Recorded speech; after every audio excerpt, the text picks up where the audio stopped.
পবিত্র সওমের রাতে যখন আপনি নফল নামাজ পড়বেন, নফল নামাজ পড়ার পর যখন আপনি দুহাত প্রসারিত করে মহান আল্লাহ রব্বুল আলামিনের কাছে আপনি দোয়া করবেন, সাহায্য চাইবেন, তখন ওই দোয়ার মধ্যে মুনাজাতের মধ্যে যদি আপনি দুইটি দোয়া পড়তে পারেন তাহলে আপনার অভাব দূর হবে, বিন্দু মাত্র সন্দেহ নেই।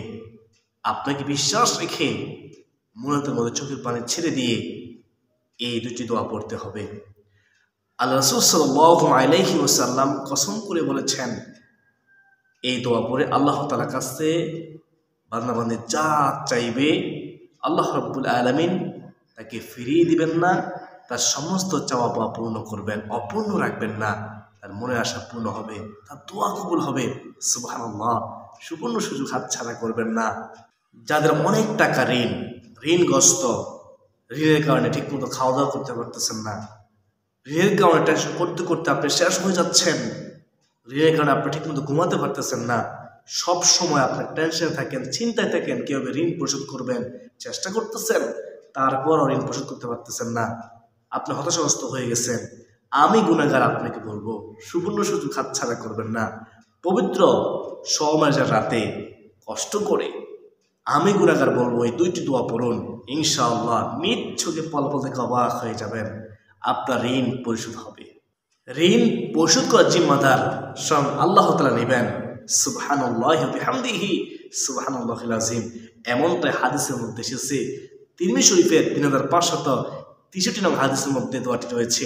নবীজি দোয়াটি সম্পর্কে বলেছেন, পাহাড় সমান ঋণ থাকলেও সেই ঋণ আল্লাহ তাআলা পরিশোধ করার জিম্মাদার গ্রহণ করবেন। একবার ভেবে দেখেন, রাহমাতুল লিল আলামিন নবীজির জবান মুবারকের ঘোষণা মিথ্যা হতে পারে না। আর তিরমিজি শরীফের হাদিস, সহিহ হাদিস 3563 নম্বর হাদিস। পৃথিবীর মুসলমান ভাই বোনেরা, আল্লাহ তাআলা ঋণ পরিশোধ করার জিম্মাদার গ্রহণ করবেন, তাহলে আমাদের কোনো টেনশন থাকবে? কোন টেনশন দরকার নাই, শুধু আমরা চেষ্টা করব। আমরা যে কর্ম করি না কেন আমাদের কাজ করতে হবে।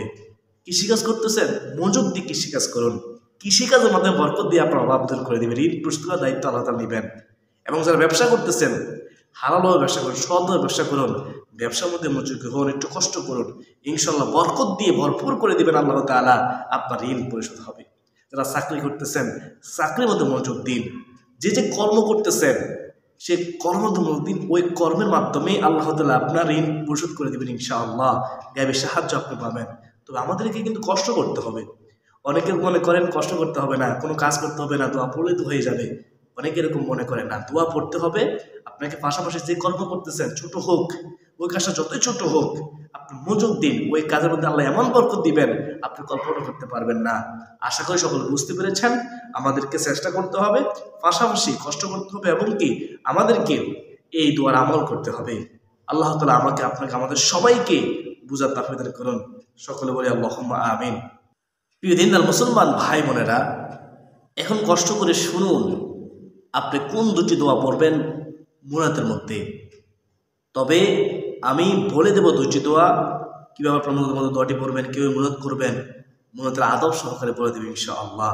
কিন্তু তারপরেও আপনাকে জানতে হবে পবিত্র সওমের রাতে আপনি কীভাবে নফল নামাজ পড়বেন। পবিত্র সওমের রাতে আপনি যে নফল নামাজ পড়বেন, সেই নফল নামাজের জন্য নির্দিষ্ট কোনো সূরা আছে কিনা, সেই নফল নামাজের জন্য নির্দিষ্ট কোনো নিয়ম আছে কিনা, সেজদায় কীভাবে দোয়া করবেন, কীভাবে আপনি সঠিকভাবে নামাজটা আদায় করবেন, শুনুন মনোযোগ দিয়ে।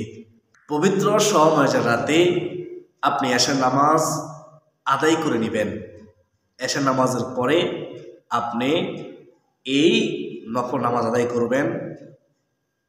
আপনি এশার নামাজ যখন পড়বেন, বিতি তখন পড়বেন না। 3 রাকাত বিতির নামাজ আপনি পবিত্র সওমের রাতে যখন নফল নামাজ পড়বেন, নফল নামাজ পড়ার শেষে 3 রাকাত বিতির নামাজ আদায় করে নেবেন। বুঝতে পেরেছেন? আশা করি বুঝতে পেরেছেন।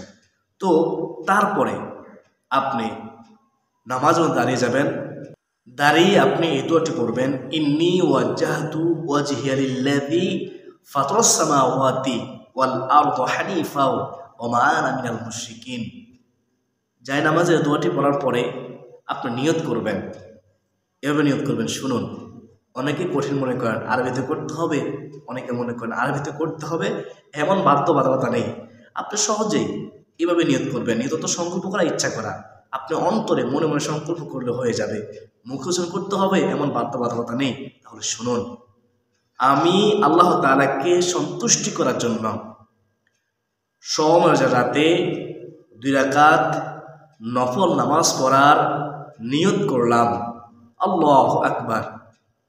বুঝতে পেরেছেন? আবারও বলতেছি, এবার নিয়ত করবেন সহজেই। আমি আল্লাহ তাআলাকে সন্তুষ্টি করার জন্য সোমবার রাতে 2 রাকাত নফল নামাজ পড়ার নিয়ত করলাম। আল্লাহু আকবার। এভাবে আপনি নিয়ত করবেন। নিয়ত করে আপনি আল্লাহু আকবার বলে আপনার হাত উঠাবেন। আপনি আল্লাহু আকবার বলে আপনার হাত উঠাবেন। হাত উঠানোর পর তারপর হাত নামাবেন। হাত নামিয়ে মহিলারা বুকের মধ্যে হাত বাঁধবেন, পুরুষরা নামের নিচে হাত বাঁধবেন। হাত বাঁধার পরে সানা করবেন, সুবহানাকা আল্লাহুম্মা ওয়া বিহামদিকা ওয়া তাবারাকা ইসমুকা ওয়া তাআলা জাদ্দুকা ওয়া লা ইলাহা গায়রুক। সানা করার পরে আপনি আউযু বিল্লাহি মিনাশ শাইতানির রাজিম ও বিসমিল্লাহির রহমানির রহিম সহকারে সূরাতুল ফাতিহা পড়বেন। সূরাতুল ফাতিহা পড়ার পরে সূরাতুল ইখলাস, কুল হুয়াল্লাহু আহাদ আল্লাহুস সামাদ লাম ইয়ালিদ ওয়া লাম ইউলাদ ওয়া লাম ইয়াকুল লাহু কুফুয়ান আহাদ, এই সূরাটি সবাই পারেন। এটি আপনি 3 বার পড়বেন। প্রত্যেক রাকাতে সূরা ফাতিহার পরে সূরা ইখলাস 3 বার করে আপনি নামাজটা আদায় করে নেবেন। নির্দিষ্ট কোনো সূরা নেই, আপনি ছেড়ে অন্য যে কোনো সূরা পড়তে পারেন। পৃথিবীর মুসলমান ভাই বোনেরা, সমাজে রাতে নামাজ পড়তে হবে এমন বাধ্যবাধকতা নেই। তবে এটা হচ্ছে নফল নামাজ, আপনি চাইলে পড়তে পারেন যত বেশি পারেন। এইভাবে আপনি প্রতি রাকাতে সূরা ফাতিহার পরে যে কোনো সূরা পড়তে পারেন, অথবা আপনি সূরা ইখলাস 3 বার করে পড়তে পারেন। আশা করি সকলে বুঝতে পেরেছেন। ক্লিয়ার? শুনুন, তবে মনে রাখবেন, সবচেয়ে নিকৃষ্ট চোর ওই ব্যক্তি যে নামাজ চুরি করে। রাসূলুল্লাহ সাল্লাল্লাহু আলাইহি ওয়াসাল্লাম যখন এই কথাটি বললেন, সাহাবায়ে কেরাম বললেন, ইয়া রাসূলুল্লাহ, ইয়া হাবিবুল নবী গো, কি হবে সে নামাজ চুরি করে?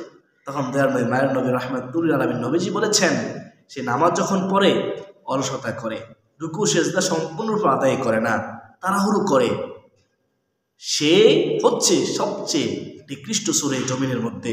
নাউযুবিল্লাহি মিন যালিক। তো বুঝতে পেরেছেন, নামাজ পড়তে হবে কি হবে?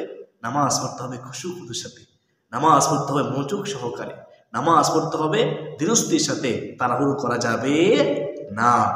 তো প্রিয় দিনদার মুসলমান ভাই বোনেরা, রুকু থেকে সোজা হয়ে দাঁড়াতে হয়।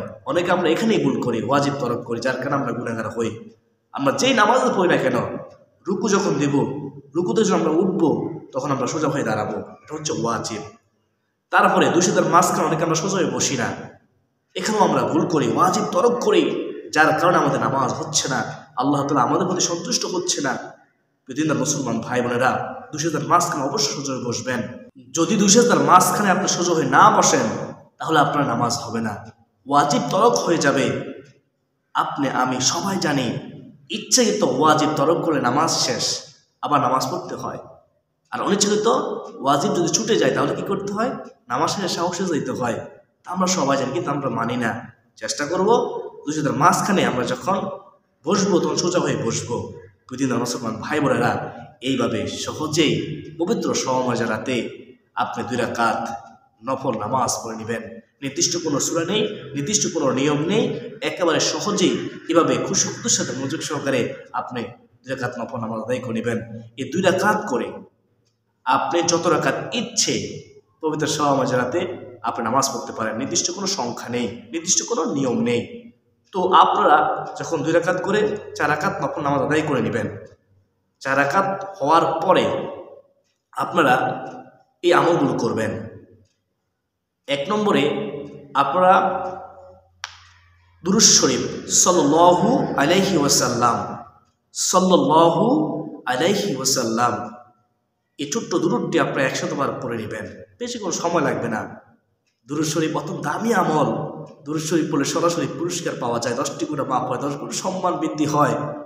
প্রিয়দিনদার মুসলমান ভাই বোনেরা, 10টি রহমত নাজিল হয়। তো প্রিয়দিনদার মুসলমান ভাই বোনেরা, দুরূদ শরীফ পড়বেন মহাব্বতের সাথে। যে যত বেশি দুরূদ শরীফ পড়বেন, তার প্রতি আল্লাহ তাআলা তত বেশি খুশি হবে, তার রিজিকের পথ প্রশস্ত হবে, তার অভাব দূর হবে, সম্মান বৃদ্ধি হবে, তার উপর আল্লাহ তাআলা রহমত নাজিল করবেন, তার গুনাহ মাফ করে দিবেন, সে নিষ্পাপ অবস্থায় থাকবে। সুবহানাল্লাহ। দুরূদ শরীফের অসংখ্য ফজিলত আশা করি সকলে বুঝতে পেরেছেন। তো দুরূদ শরীফ 100 বার পড়ার পরে তারপরে 2 নম্বরে আপনারা আস্তাগফিরুল্লাহ ছোট্ট ইস্তিগফারটি পড়বেন 100 বার। ইস্তিগফার সম্পর্কে স্বয়ং আল্লাহ তাআলা ওয়াদা করেছেন আমাদের অভাব দূর করে দিবেন, সন্তানের প্রয়োজন হলে সন্তান দিবেন, রিজিকের প্রয়োজন হলে রিজিক দিবেন, বৃষ্টির প্রয়োজন হলে বৃষ্টি দিবেন। ইস্তিগফার করলে আল্লাহ ওয়াদা করেছেন ফাকুলতু আস্তাগফিরু রাব্বাকুম ইন্নাহু কানা গাফফারা ইউরসিলিস সামাআ আলাইকুম মিদরারা ওয়া ইমদিদকুম বিআমওয়ালিন ওয়া বানিন ওয়া ইয়াজআল লাকুম জান্নাতি ওয়া ইয়াজআল লাকুম আনহারা। ইস্তিগফার করলে আল্লাহ ওয়াদা করেছেন জান্নাত দান করবেন।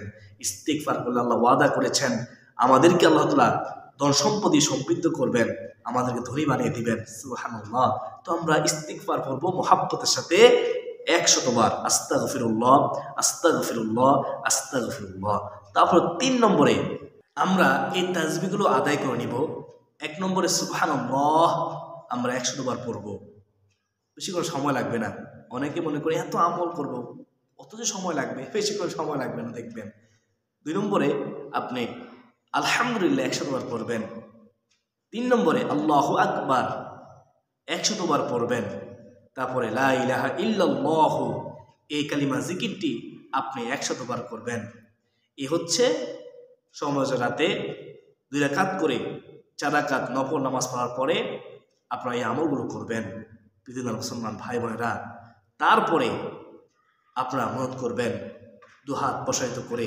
মনে রাখবেন কোনো বান্দাবাদী যখন 2 হাত প্রসারিত করে আল্লাহ তাআলার কাছে কিছু চায়, রাহমাতুল লিল আলামিন নবীজি বলেছেন আল্লাহ রাব্বুল আলামিন এত খুশি হয় তার দোকানে হাত খালি হাত পিতে লজ্জাবোধ করেন।